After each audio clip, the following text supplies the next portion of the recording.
Since starting my business in 2016, I have been blown away by how many grandparents take a very active role in childcare. I've worked with many families where the grandparents are the primary caretakers during the week while the parents work and or where they are just generally regularly babysitting. I think it's amazing that so many of you have this type of village, and I'm jealous. But I also know that sometimes it's hard to get grandparents to follow our lead in the sleep department. So today I'm going to share some tips for getting those resistant grandparents on board with your child's sleep plan and schedule.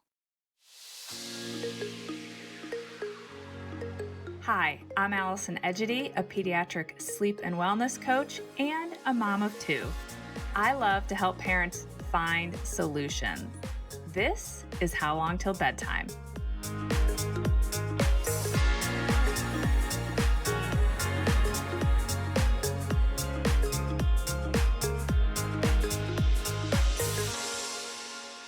So, you've decided to sleep train your baby, or you're heading back to work and your parents will be watching your child some, if not all the time, and your child already has a nice, consistent sleep schedule. And now you need to get your parents or your partner's parents on board with sticking to your sleep training plan or following your child's ideal sleep schedule. In my experience, most grandparents can fall into one of two buckets. The one group is all in on getting sleep sorted out and making sure that healthy sleep habits stick. They are so on board that maybe you should just leave the house and let them sleep train your baby because they've got this. And once your baby's sleeping well, you can definitely trust that this group of grandparents is going to stick to the schedule. They're the ones running around bragging about how well their grandbaby sleeps. The second group has serious reservations about their sweet little grandbaby being left to cry at all. And or they think that these sleep schedules are hogwash because they never had you on a strict sleep schedule. You slept just fine. And look how well you turned out. It's the second group that we're going to talk about today.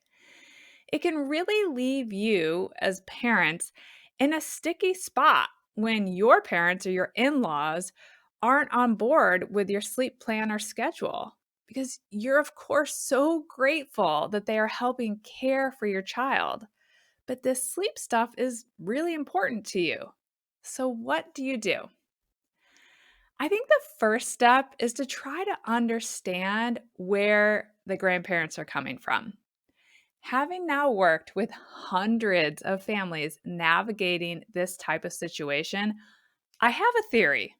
I don't know if it's right, but it is a theory, and I've seen a lot of success with parents kind of tweaking how they approach sleep based on this theory. So here we go. As parents, I don't think any of us want to feel judged or feel like we got it wrong. And I think this remains true even when our children are grown and launched out into the world.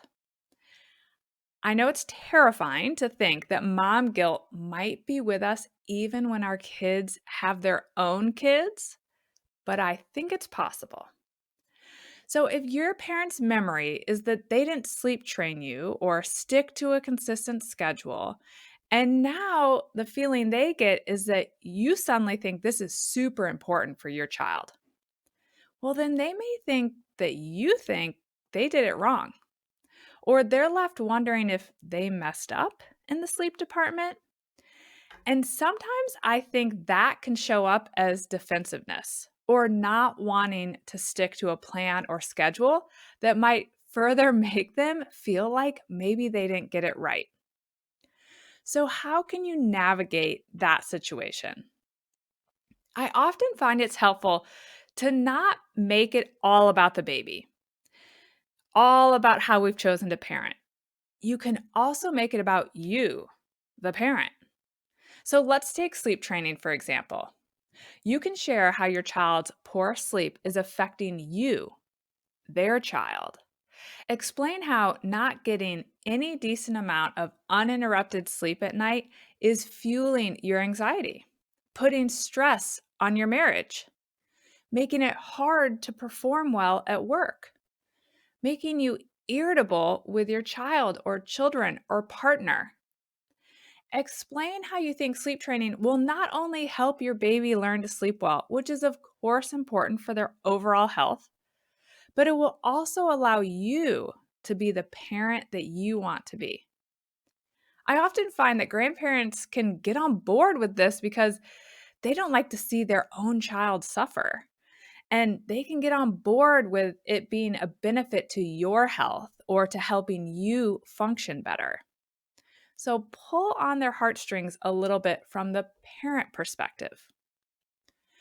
I also think it's important to point out that the best way to limit crying for those grandparents who don't want their little grandbaby to be left to cry, the best way to limit that crying is to have sleep be handled consistently during the day and night and by all caregivers. My exception to this rule is daycare, but that's a topic for another day. But when it comes to grandparents or nannies, we really want consistency. So let's say the grandparents are always rocking your baby to sleep or holding your child while they take a nap. That really increases the likelihood that your child is not going to be happy when you don't want to rock them back to sleep or hold them while they're sleeping in the middle of the night. Which means if you don't do what the grandparent may be doing, then you're likely to meet more protesting and resistance, which means more crying. Consistency is definitely the best way to reduce and limit crying. So I think that can help grandparents get on board as well. And if the grandparents are just having a hard time sticking to a nap schedule, I hear this a lot, and it's affecting your child's overall sleep or behavior, it's going to be really important that you point out the repercussions of your child sleeping outside of their ideal sleep windows. So, does it cause your child to be overtired at bedtime, which can make it harder for them to fall asleep? Does it cause overnight wakings or extra early morning wakings?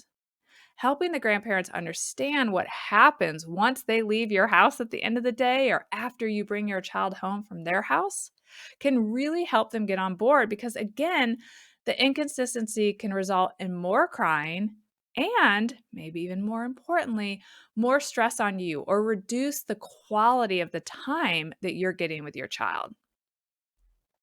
Another important tip I have is that you should have the child of said grandparents navigate these conversations. If your in laws or significant others' parents are the ones who are so generously caring for your child, have your spouse or your partner be the one who talks to their own parents about the importance of them sticking with your sleep training plan and or sleep schedule. I think that can really help reduce tension, and the message is usually a little better received when it comes from their own child. All right, those are my tips for getting those resistant grandparents on board with sleep training and or sticking to sleep schedules. I mean, we're so grateful for them. Now we just want to get everyone on the same page without anyone feeling judged. If your child has grandparents playing an active role in their childcare, I would love to hear how you've been navigating sleep with them or how it's been going. So shoot me a DM on Instagram at Sleep and Wellness Coach. Thanks again for joining me this week. I hope you'll come back again next week. Bye for now.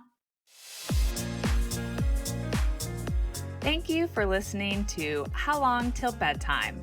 To learn how we can work together to improve your child's sleep, please visit sleepandwellnesscoach.com.